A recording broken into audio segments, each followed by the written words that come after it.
Good afternoon, New York, and the rest of our listeners around the globe. My name is June Stoyer, and I'm the host of the Organic View radio show. Our podcast is available on iTunes, Zune, and all major podcast providers. So if you can't catch the show live, you can download it or simply use our free podcast player, which is available on our website at www.theorganicview.com. If you'd like to connect with us, please post a question on our wall on Facebook or send me a tweet at June Stoyer on Twitter. If you'd like to be on the show or would like to find out about sponsorship opportunities, please contact us at questions@theorganicview.com. Today's show is sponsored by Austria's finest naturally authentic pumpkin seeds and pumpkin seed oil from the Stoyer mark, available at organicuniverse.com. Listeners of The Organic View can receive $1 off their purchase by using the coupon code ORGVIEW. That's ORGVIEW. Also, don't forget to check out our contest section on our website to submit your information for our free monthly giveaways. For more information, please visit our website at www.theorganicview.com/contests. On today's show, Dr. Dr Ventre, former trainer at Seaworld who was featured in the documentary Blackfish, will talk about his experience and why cetaceans should not be held in captivity. So I'd like to welcome to the show Dr. Dr Ventre. Thank you, June. Good afternoon. Thanks, June. It's an honor to be here. I'm happy to be on the show to talk about killer whales in captive environments. Jeffrey, before we get into the whole topic of killer whales, could you take a moment and share a little bit about yourself with our listeners? Sure, yeah. I'm going to date myself here. Back in the 1980s, I was at Florida State University studying biology. I wanted to enter into a career that might allow me for a little bit of athleticism combined with science. I thought that's what Seaworld was all about. I had grown up watching Jacques Cousteau, for example, and was thinking that Seaworld was some scientific endeavor for some reason. And so after college, I applied to Florida State. I went and got my PADI dive certificate and took the swim test. And around 1987, Seaworld was expanding to Texas. And so there were some openings in the animal training department. And so I got hired in November of 1987. I worked at Seaworld for 8 years. Became disillusioned with the company and the practice the last several years that I was there. I went back to school and had to kind of recreate some of my scientific background because it had been 8 years. So a lot of the professional schools did not accept my credits from Florida State. So I went back to Seminole State College in Orlando area and became a chiropractor first. In 2000, I graduated from the University of Western States, practiced for 3 years in Portland, Oregon as a chiropractor, and then went back to medical school doing my residency at LSU in New Orleans from 2008 to 2012. I became licensed in the state of Washington, where I practice as a physical medicine and rehabilitation specialist in Central Washington, and it's a great field. I'm able to use a little bit of my chiropractic background in my physical medicine practice. And it's a really interesting field. I deal with patients that have anything from back pain to a gunshot wound to brain injury or spinal cord injury. I'm an electromyographer, which means I use electrodiagnostic testing on a lot of my patients for things such as disc herniations and carpal tunnel and several other conditions that show up on EMG. So now I'm living in Central Washington, and I'm still active in the killer whale community. We have a Superpod 4 coming up here in July, where all the cast of Blackfish host the several hundred people gathering on San Juan Island, and we show them wild killer whales and try to inspire people to become informed and take action to help these animals on their own. The theme this year is salmon restoration, because the southern resident community, which was decimated by Seaworld from 1965 to 76, is still trying to recover from that. And the thing that's holding them back now is a lack of food. So that's the focus of this year's Superpod gathering. Thank you.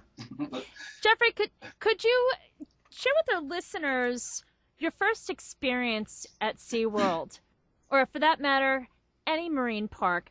What did you see that attracted you? Well, all I knew was what the public relations version of Seaworld. Seaworld tries to portray itself as an entity that does scientific research. And even though they have done a little bit, I think it's probably less than 50 studies in 50 years. It's really an entertainment entity. But my perception was that there was science going on. So I was trying to kind of weave together. I used to play baseball and other sports in high school, and I considered myself an athlete. So I was trying to do something that combined athleticism with science, basically. A lot of the people that I knew that were in the field of biology were doing things that didn't sound as exciting to me at the time, doing lab work and so on. I kind of wanted to mix it up with some marine mammals, and that's what attracted me initially. I grew up on a lake with horses. I even mentioned this in the beginning of Blackfish. We used to ride the horses and swim them, and I was comfortable in the lake with the horses, and it was just a love of animals and a love of science and athleticism that kind of drew me to SeaWorld, and that's how it happened for me. Could you share with our listeners what exactly are the requirements to become a trainer at SeaWorld? Yeah, the requirements really aren't that stiff, so to speak, or the criteria. I think what they try to say is they prefer somebody with a background in biology or psychology, but a college degree is not required. I'd say when I was there, probably half the people in the department of about 30 or maybe 40 had some type of college education. I do know that in the management level at SeaWorld right now, maybe only one or two people of the entire management group of SeaWorld has a college degree. So a lot of the people that were in the animal training department came from other parts of the park, like operations or even the water ski department. And I think that reflects in a lot of the decisions that are being made today. There's not a whole lot of scholarly background in any of the people at the very top of the animal training food chain. They like to give themselves titles like chief zoological officer, but my definition of a zoologist is someone that's gone to university and maybe even got a master's degree or a PhD. But that at SeaWorld, they just give these titles to people for having worked with animals in a captive environment. And that's how it is. It's interesting that you mention a degree in either biology or psychology, especially since it's been proven that orcas are very emotional. Now that you have gone through your education, looking back, what are your observations as far as the emotional state of these beings? Well, I think as Carol Ray and John Hargrove point out in Blackfish, I think the separations of mothers and calves are the most obvious example of an emotional animal.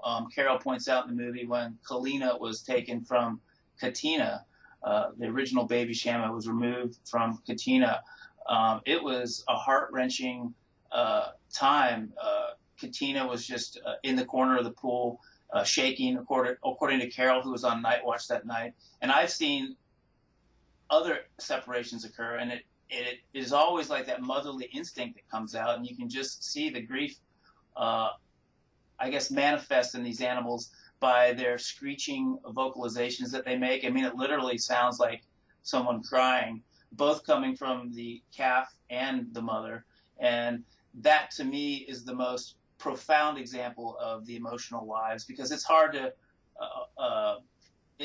it's just so obvious what's going on in that particular situation. Now, there's times when animals, for example, Kanduke was a transient male that died in SeaWorld in 1990. He was an obviously tormented animal as well, and he would just swim around the pool, and as he'd come by stage, he'd whack the side of his melon against the concrete, or he'd chew the corners of the stage area with his basically his gums, because he had worn down all of the teeth from being in captivity. There's a behavior called jaw popping and a stereotypic behavior of the animals chewing on things in their environment out of boredom. There's a similar behavior that horses emit called cribbing or stable. It's a stable vice known as cribbing, where horses will wear down their teeth chewing on the walls in their barn. Well, this is what happens with some animals at SeaWorld.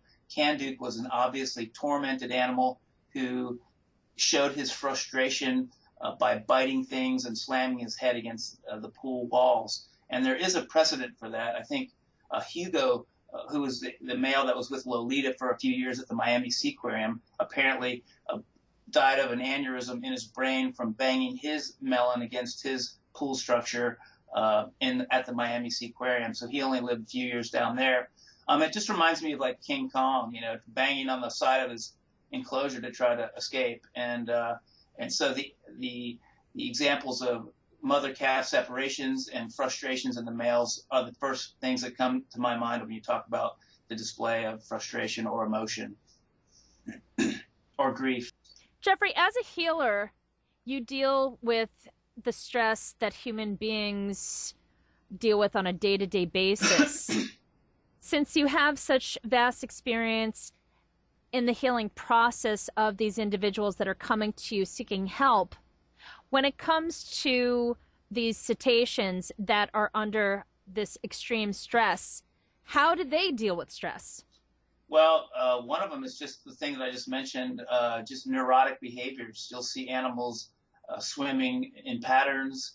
They might chew on objects. They might play with their food. They might learn to regurgitate fish and then re-eat the fish and then regurgitate the fish again.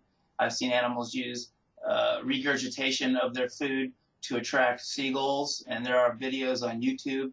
Shamu attacks seagull or pelican during shows. So the animals will try to find ways to occupy their time. But I would just say that stereotypic behaviors from a scientific standpoint are a known neurotic behavior that's emitted by most large captive mammals, including big cats that you see pacing back and forth, or monkeys or great apes that are in small enclosures. They'll just start picking at themselves or doing repetitive behaviors that are really just a way to occupy time.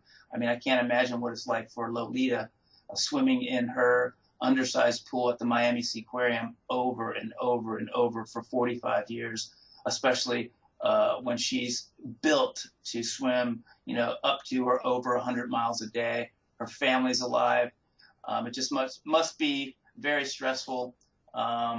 In places like SeaWorld, where there's kind of an overcrowding problem, you'll see aggression emitted because the animals have nowhere to run when they get frustrated with each other. And there's always this constant vying for dominance or social status. And this manifests itself basically by one animal beating up another animal, or vice versa, to try to establish, the dominance hierarchy. In the wild, these things wouldn't even occur because they've got hundreds of square miles of room to operate. I mean, when they're foraging for fish, for example, on the west side of San Juan Island, they might be in a formation that's a mile wide.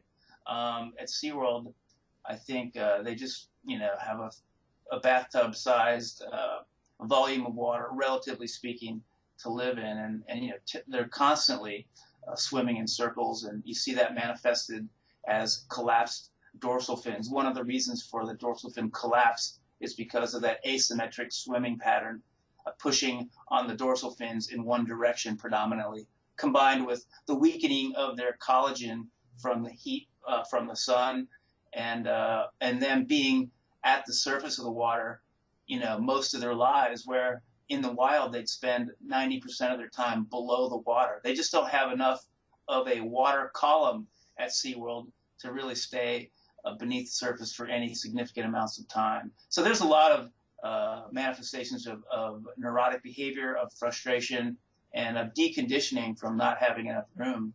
The animals in general at SeaWorld are relatively immobile compared to their wild counterparts. So it's a pretty sad situation overall, but I hope I've given a few examples that make sense. Yes, thank you. Marine parks like SeaWorld claim that they rehabilitate these animals that would otherwise have not opportunities that they would in the wild. Now, considering what you just described as far as the stress that these beings are experiencing, are there any measures to deal with the stress that these animals are subjected to, as well as to help them heal? Well, I think one of the things that SeaWorld tries to claim is that they exercise the animals during shows, so that is an adequate stress reliever. Of all the animals that are kept in captivity, based on their size and their brain size and their social structures, the killer whale is the most obvious example of an animal that's not suited for captivity. I really don't think it's possible to, blow off a significant amount of stress from their environment for reasons that I just stated. But SeaWorld would make the claim that our animals are well exercised, they're well fed, they get top veterinary care, and so on and so forth, that they wouldn't get in the wild. The interesting thing about that claim is that animals in the wild don't need veterinary care. They don't need to get their teeth drilled out from knocking or chipping their teeth off or rubbing them on stage. In general, captivity does not provide a killer whale with an adequate lifestyle or stress relieving model. And so that's why they die younger in captivity. They simply don't live as long. They don't reach age milestones like they do in the wild. Dr. John Jett and I just co-authored a piece, a peer-reviewed article in the Journal of Marine Mammal Science that talks about how captive killer whales are not hitting age milestones, such as the age of 15 or reaching menopause in female orcas. One little side story about that is that the killer whale societies are matriarchal. And in the wild, they have a value after they hit menopause because they're the ones leading their group or their clan to food. So they have a very long post-menopausal lifespan. Granny, for example, one of the matriarchs of the southern resident clan, is estimated right now to be 104 years old. Now, that is a statistical outlier for that population, but I bet you if you go down to the Southern Ocean and study some of these pristine populations that don't have to compete for food or are in relatively clean water with an abundance of fish, I bet you'd find a lot of grannies, so to speak, in those populations. So animals in captivity don't live as long because of the lack of stimulation, the lack of quality nutrients, and their confined lifestyles. And, I think it's pretty obvious if you've ever been to a sea park how pretty sad that it is for these animals swimming circles all day long or just floating listlessly at the surface. John Jett and I wrote another paper on that. The exposure to mosquito-transmitted disease is rampant at these SeaWorld parks because the animals are in relatively low latitude locations compared to where they'd live in the wild. I mean, think about it. They're in Miami. They're at Laurel Parque. They're in Orlando. They're in San Diego. These are places that are filled with mosquitoes, especially during hot summer months. So mosquitoes are attracted to carbon dioxide and dark surfaces. Killer whales are the perfect attractant for mosquitoes in these confined spaces, a situation that would not even be possible in the wild because mosquitoes are weak flyers. They can't fly offshore. In the wild, killer whales are almost always on the move, and they're spending most of their time below the surface of the water. So there's a lot of things that captivity brings to the table that shortens their lifespan and diminishes their quality of life and just makes it pretty sad for the animals in general. Do you have any memories that still haunt you to this day from working at SeaWorld? Yeah, there's a great example of a dolphin named Celeste at Whale and Dolphin Stadium that was, I would just say she started off as a young calf and she was smaller, and for whatever reason, she didn't grow as large as the other bottlenose dolphins at the Whale and Dolphin Stadium, and so she was picked on by the more dominant females, especially the matriarch animal at that stadium at that time. Her name was Goofy. And Goofy learned that if she intimidated Celeste, Celeste would regurgitate her food, and then Goofy would eat the food. And so all the more dominant animals learned this about poor Celeste to the point where she began regurgitating all of her food, in my opinion, to avoid getting beaten up. And so it became a learned behavior. So the tragic part about this story is that she learned to regurgitate her food so much that she eventually died of starvation, even after repeated attempts to force feed her, which basically means taking her food, the herring and the smelt, putting it in a blender, mixing it up with some liquids, and pumping it in. I mean, she would have to get grappled for this by multiple people. They'd push a tube down her throat into her stomach and then dump into a funnel, all the stuff directly into her stomach. Despite those extensive efforts, Celeste still died very young of starvation. I think that's the most tragic piece that I can remember, simply because it was a learned behavior and completely due to her captivity and her low social status and inability to flee the more dominant animals, which she would have been able to do easily in the open ocean. So that's my story. That sounds like a very painful process for the animal. Yeah, and it is stretched out over months and months of time frame. So yeah, I mean, it was a slow, painful death, and it was painful to watch that. Why wasn't Celeste moved to another aquarium? I don't know. No, the transfer of animals from one park to another are all made by people up in the corporate office somewhere. I think John Hargrove makes a point of that in Blackfish when he says, they're not your animals, they own them, and that's true. So animal movements are based basically on how to keep pools filled in various locations. I mean, Seaworld sent 4 or 5 animals over to Laurel Parque in Spain simply because they had a surplus of killer whales, and they have a contract with Laurel Parque. Seaworld collects money on every visitor that comes into the park because those animals are on loan, and Seaworld's basically managing their animals from afar, which is really interesting because in the documentary Blackfish, as director Gabriella Calperthwaite put in the film, you see the head trainer of Seaworld saying that there's no connection between those two parks, yet there's a contract between the two parks. They're Seaworld animals, and so she basically misrepresented herself in a federal courtroom situation. And, Seaworld has shown, even very recently, that it will just basically say whatever serves its purpose. And, I wish someone would have called the head trainer, Kelly, out on that while it happened. But, Seaworld just has a history of doing whatever they want to perpetuate this business model of performing marine mammals. And they've got animals spread out now in the U.S. and in the Canary Islands of Spain and who knows where else. What do you propose Seaworld should do with their current business model to make it more humane? Yeah, that's a great question, June. Thank you. They need to stop the breeding of animals, especially killer whales, immediately. Unfortunately, they continue to breed them as soon as the young female calves reach sexual maturity, as early as 6 or 7 years of age. In the wild, females typically have their first viable calf around age 14. So they're just trying to pump out as many calves as they can so they can either beef up the number of animals they have at their pools or possibly export them to other places that are interested in starting captivity, especially like Dubai, I think, is interested in opening or adding killer whales to its giant marine park over there. So stop the breeding is the first thing they could do. They should investigate which animals might be appropriate to possibly put in a sea pen or a sea sanctuary, and they could still collect money on this. They could still sell tickets, create a profit. These animals would probably live longer in an open ocean sea pen than they do in captivity. They'd have more room.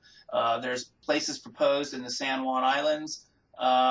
There would be more stimulation from their environment. For example, there's a lot of kelp beds up in the San Juan Islands they could swim through. They would essentially have a lot more space to operate. And I think that people would applaud Seaworld's effort. The last piece of what they should do is they should help restore the salmon runs in the Pacific Northwest, help raise awareness for what these killer whales eat, and also what we can do in terms of salmon restoration. Even upriver in these riparian areas, the riverways need to be cleaned up. We need to, not use so much river water for industry. Clean up the waterways, increase the amounts of Chinook salmon, which is the main barrier for the southern residents not bouncing back as fast as they should from the 60s and 70s collections. Seaworld removed probably over 55 of this particular ecotype's members and decimated their population. When you consider that they have their first babies around 14 and an 18-month gestation for females, you can see how removing that many animals would have an impact on that population. I think the population pre-collection was close to 130. When Seaworld collectors got done, it was closer to 70. So they haven't bounced back at all. The animals have about 80 members now. And Seaworld likes to claim, or has recently claimed, that they had no impact on that population. So it's kind of a way to make amends. In modern times, Seaworld should come back and help restore salmon in the Pacific Northwest and help get Puget Sound cleaned up, and they could use their wealth to make that happen.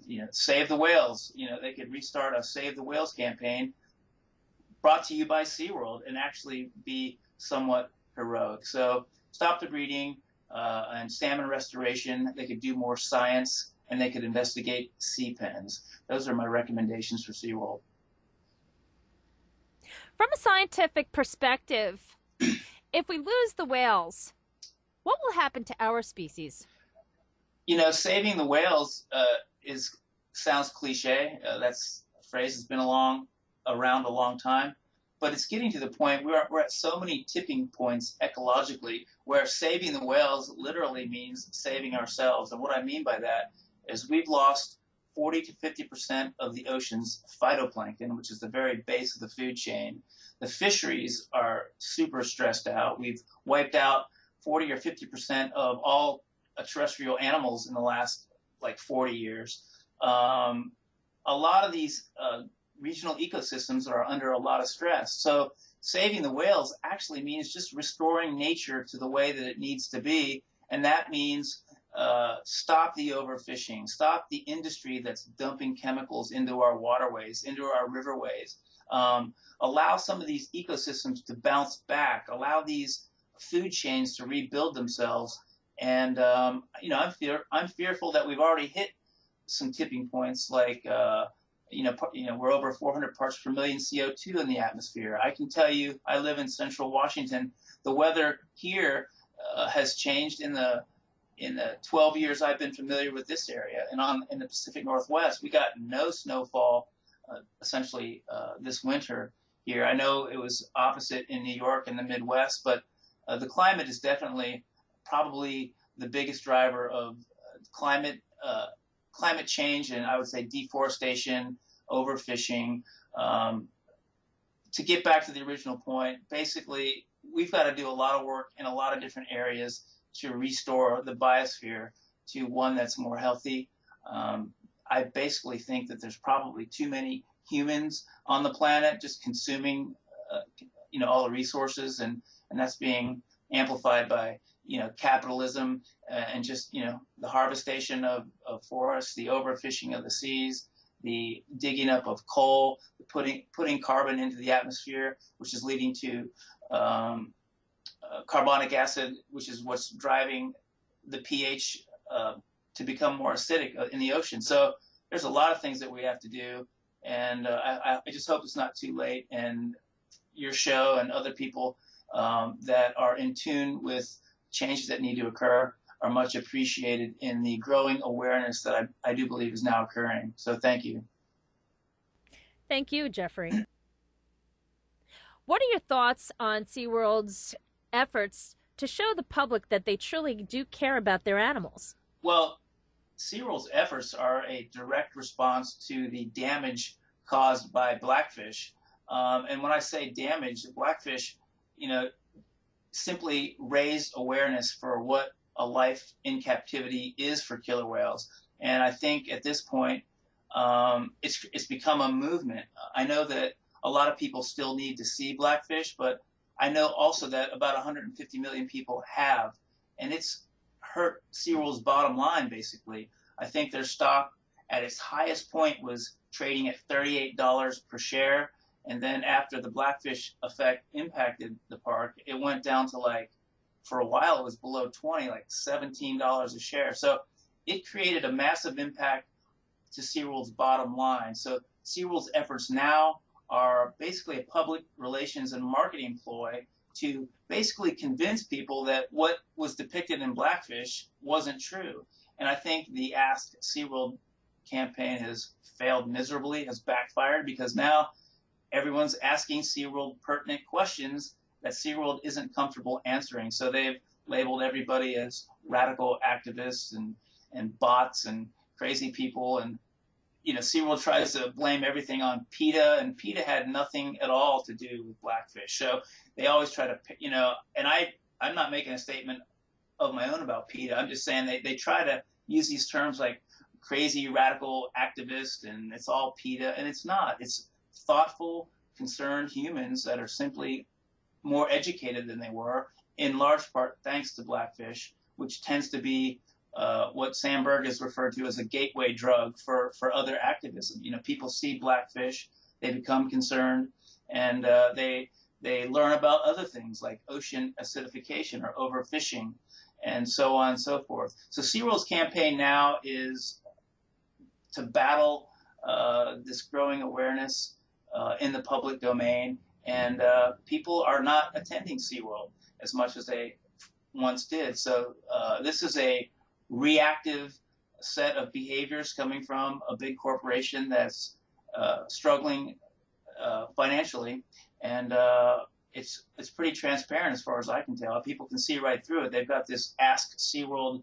They're plastering the television airwaves now with all these commercials where, you've got these kind of cheesy employees coming out saying, "We know you love these whales too, just like we do," and they're getting people to sign up to petition the California Coastal Commission to allow them to dig their new Blue World project in San Diego, something that they announced last August but never had permission to do.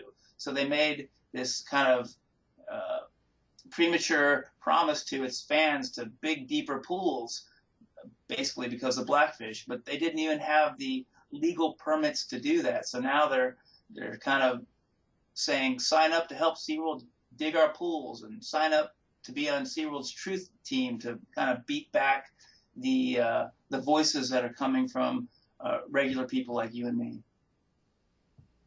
Jeffrey, what are some of the heinous methods of training these orcas?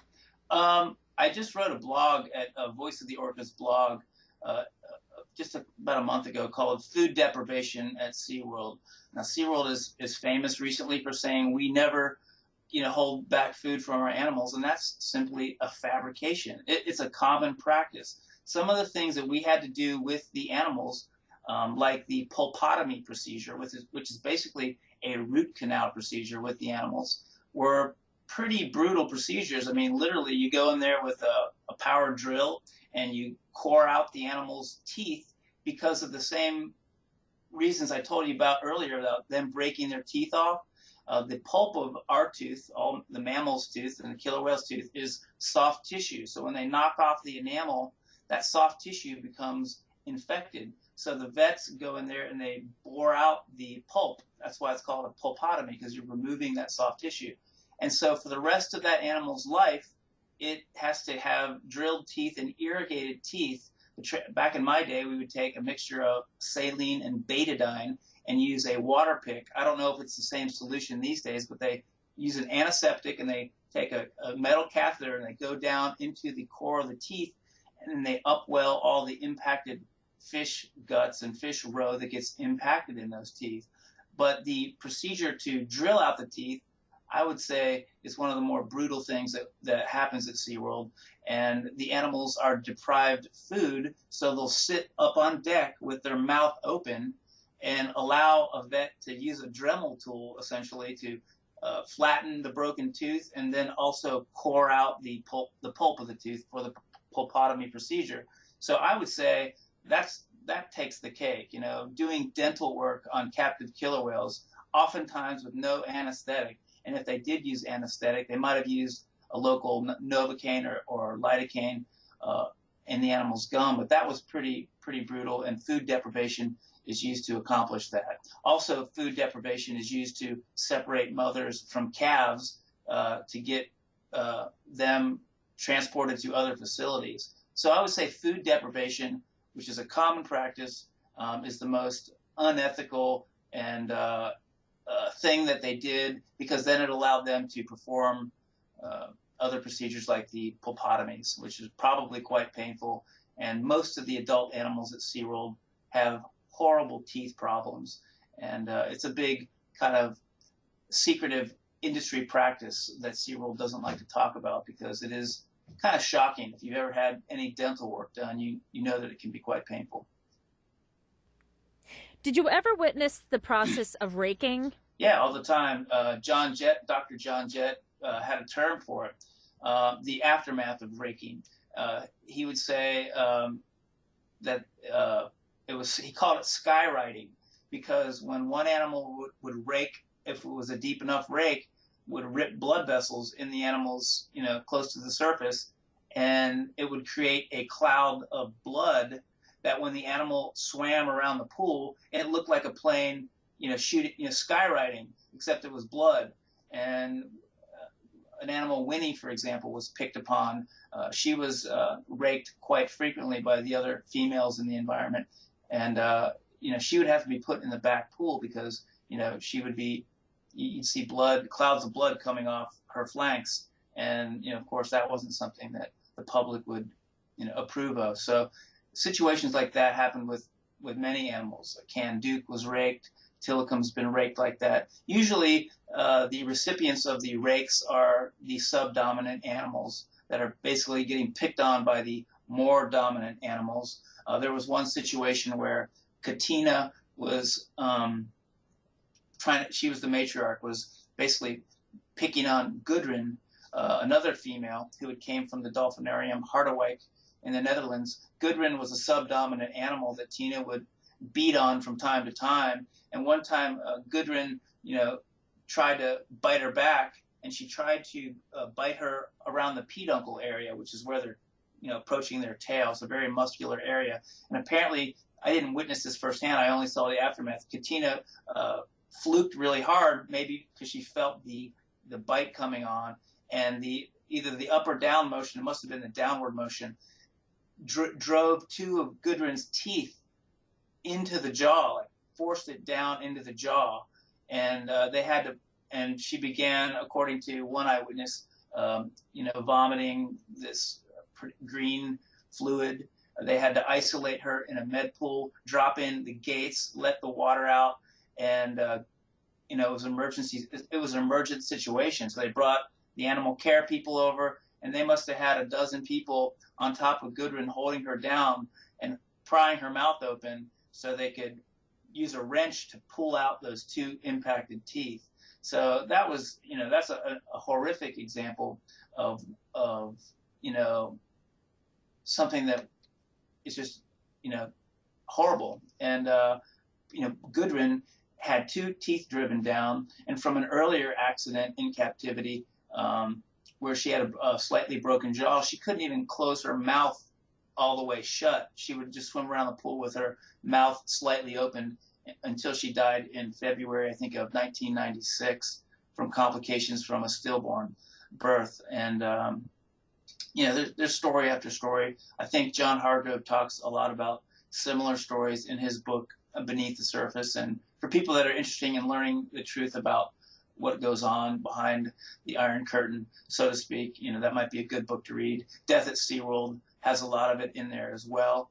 And that's a great book by David Kirby. And I just want to mention to our listeners one thing. When you address these practices, this isn't just something that happens at SeaWorld.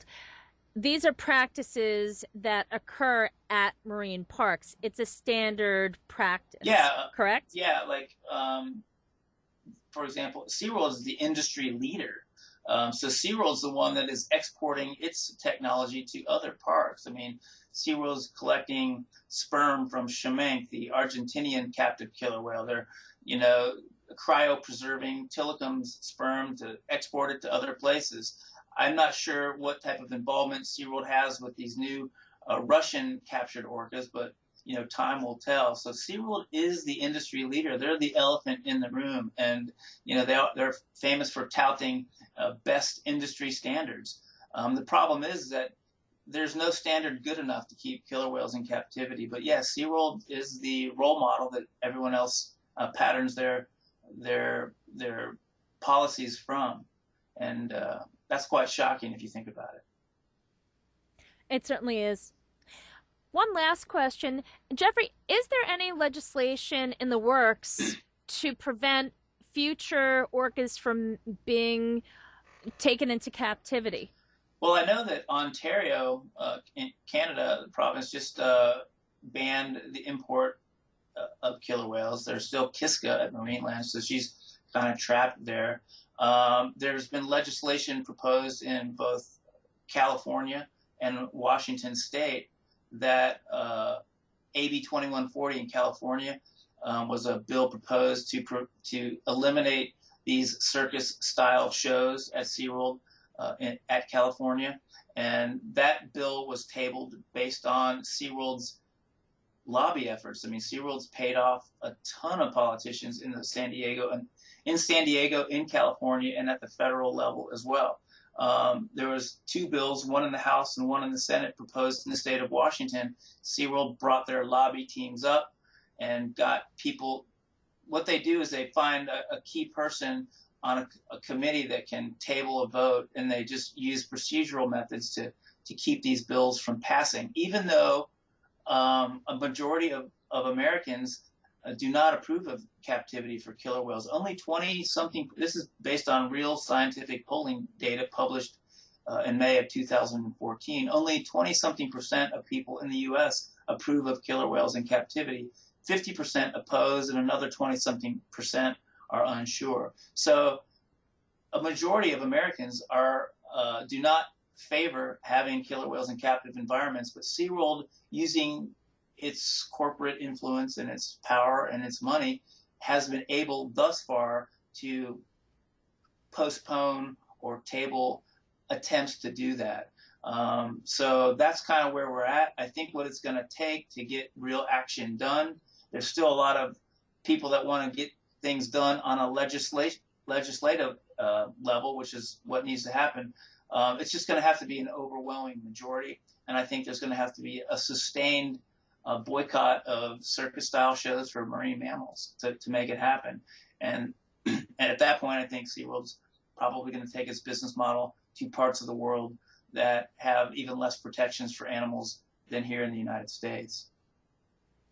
Having said that, Jeffrey, do you have a message for any of the parents that are out there that are contemplating including a visit to SeaWorld or other marine parks as part of their vacation plans? Yeah, the easiest thing is to watch Blackfish. It's an 83 summary of the facts. SeaWorld, likes to fight the facts in Blackfish, but you can't hide from science, from video evidence, and from what's been recorded in the history. One of the great things about Blackfish is that a good part of the movie was based on the discovery that happened in the OSHA versus SeaWorld lawsuit. When Don Branchow was killed, it created an event with OSHA that needed to be investigated, and this investigation ended up being held in a federal courtroom. And all the information that was collected by the federal government was now on display for the first time. That's why it was such an effective movie. One reason was because people were seeing things for the first time that they had never even thought of. For example, Ken Peters getting drugged down to the bottom of the show pool during a show in 2006. The animal Kai pummeling Steve Abel in 2004. The whole laundry list of attacks are basically either listed real quickly in the documentary, or a half dozen of them or so are kind of briefly shown in the film. And it's not hard to watch, But it's really just interesting how effective SeaWorld has been covering up facts. And one way that they've done this over the years is by placing gag orders on trainers that have been hurt. And that's why you haven't had a lot of testimony until the OSHA trial with SeaWorld. And now it's available to the public, and a lot of it's in the movie. And that's the quickest way to turn people on. As I mentioned earlier, Blackfish is just really effective in opening people's eyes and their hearts, and it's based on science. And it's the easiest way, or the most effective way, I think, to get people turned on or turned off from captivity. Sorry. Jeffrey, thank you so much for being on the show today. Could you share with our listeners how they can connect with you to support your efforts? Well, I'm a part of a small group of ex-trainers, Carol Ray, John Jett, Samantha Berg.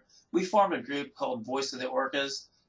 So we have a website, which is kind of like a stockpile for a lot of the science that we've done and a lot of the interviews that we've done since 2010. We've also got a blog called Voice of the Orcas blog, which is more of kind of like a serial latest story type blog. And people can connect with me on Twitter at Jeffrey_Ventre, Ventre. And all the other, our email addresses are at our website. If people want to write to me there, they can find my email. And we're very active in the community. The next thing coming up is SuperPod 4 in mid-July, where we're going to take a bunch of people out and show them killer whales in the wild. I'd love for people to join us out there.